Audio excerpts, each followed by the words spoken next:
Low-profile keyboards are rising rapidly in popularity, and today I've got Yunzii's first attempt at one, the L75. My main aim for this video is to figure out whether Yunzii hit the ground running first try, or if the L75 is a good foundation for a better keyboard to come. Before we begin, I want to let you know that this video is sponsored by Yunzii, who provided the L75 free of charge for the purpose of this review. However, rest assured, all opinions you hear today are completely my own and unbiased. Let's get into it. Let's have a look at the unboxing experience before we head any further. So the outer sleeve contains a realistic representation of the board inside. The board itself is wrapped in a plastic wrap as well as a dust cover. You'll also find the user manual as well as a user information card underneath. For the accessories, you're getting a box containing a USB-A to USB-C cable, a dual keycap and switch puller, and alternate keycaps. So overall, we got a really decent unboxing here, and I was glad to see the inclusion of these alternate keycaps. It just makes the experience that much more seamless. If you want to program out one key for one that you prefer, you've got the alternate keycap to match now. Though it might have been nice to see accent keycaps to swap out the green ones. But hey, I'm going to go over some of the main specs and features before I get into my own thoughts and opinions. The Yunzii L75 comes in at $79.99 on Yunzii.com. It features a 75% ANSI only layout with 81 keys total. It features tri-mode connectivity, meaning you can connect via Bluetooth, 2.4 GHz wireless, or wired USB-C. It ships with a 2200 mAh battery. With the main specs and features out of the way, let's start by taking a surface level look at this keyboard.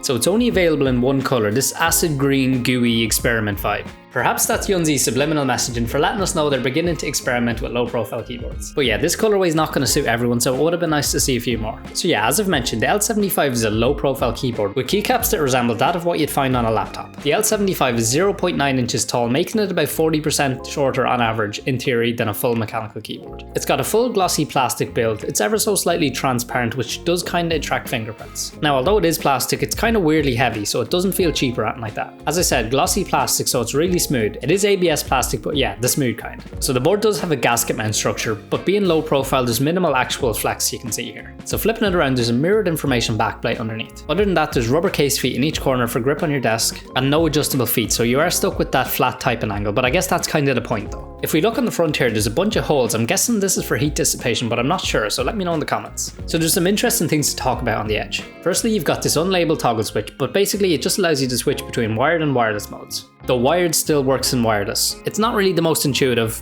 though not an uncommon standard practice in keyboards these days either. More interestingly, in the top right edge, you're getting this lever to switch between Bluetooth and 2.4 GHz modes. When you operate this in wired mode though, it basically disables the wired mode until you plug the board out and back in. I did find the operations kinda confusing, but at the same time it's nice to see this innovation. Alright, back on the surface, you're getting a non-exploded 75% layout. The L75 reintroduces this slidable cover thing for concealing the wireless receiver. It's not the first time we've seen this, but I always enjoy when I do. And it's also magnetic. You're also getting this log LED bar next to the escape key. You can do various RGB cycling effects, as well as it indicates some connection modes. Rest assured, you can turn it off if you don't like it. For keycaps, you're getting double shot PBT low profile keycaps. I want to mention that the double shotting is only kind of in the top part, if that makes sense. The legends have that green accent colour with a nice font and nice alignment. One thing I want to point out is that the low profile keycaps combined with the front sloping edge kind of felt like for me that it was kind of hard to press the bottom row of keys. I personally kind of had to pivot to using the tip of my thumb to use the spacebar instead of kind of just flat fingering it. It is small, but it's a nitpick I felt was worth pointing out. Okay, moving a layer deeper, you're getting a Temu red low profile switches. They're a 3-pin linear switch that require about 40 grams of operating force, though for me it felt a bit heavier. Being low profile, they've got 3mm total travel, so it definitely does feel like it bottoms out fast. Another minor nitpick I do want to point out is that it feels like they're really hard to take out of the keyboard. I'm not sure many people will be replacing them because I don't think there's many alternate choices, but it's something I wanted to point out. Alright, moving on to sound. I'm not sure if this keyboard is meant to be a silent keyboard or not, but it certainly leans that way. From a sound perspective, I'd have no problem bringing it into the office.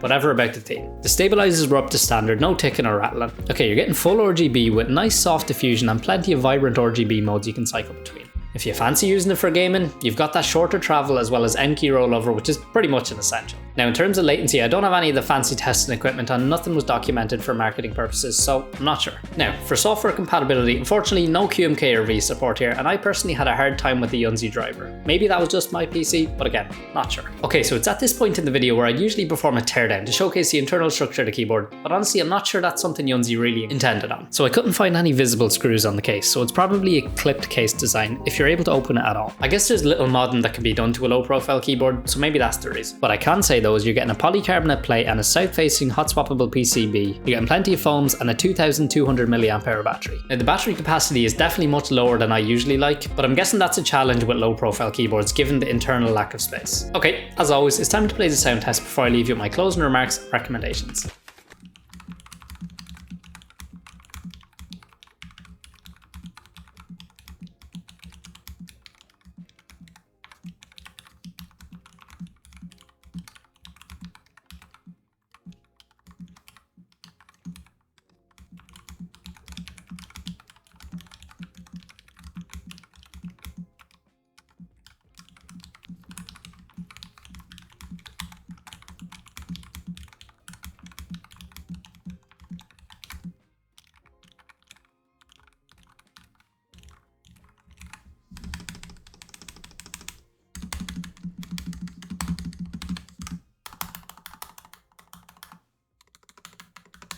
Okay, so after spending some time with the L75, I've kind of got mixed feelings. The keyboard itself is by no means bad. It's well built, looks decent, and offers tri-mode connectivity, which is always a big plus. However, I found the typing experience to be somewhat mushy. While this might appeal to some users who like a softer keyboard, I personally found the included switches a bit underwhelming. That said, I'm genuinely excited to see Yunzii diving into the low-profile keyboard space. This board shows a lot of potential, and I think with a few tweaks, like improved switch options, more color schemes, etc., they could make serious waves in this market. It's hard not to make comparison to Yunzii, the king of low-profile keyboards, where it just doesn't quite stack up. But it's a solid effort that I hope is the start of more attempts at low-profile keyboards from Yunzii. Let me know what you think in the comments. Might you give the L75 a try? Okay, that concludes this review. I hope you enjoyed it. If you did, consider dropping a like and subscribing, because your support is greatly appreciated and it's free to do. Another huge thanks to the people over at Yunzii for making this video possible.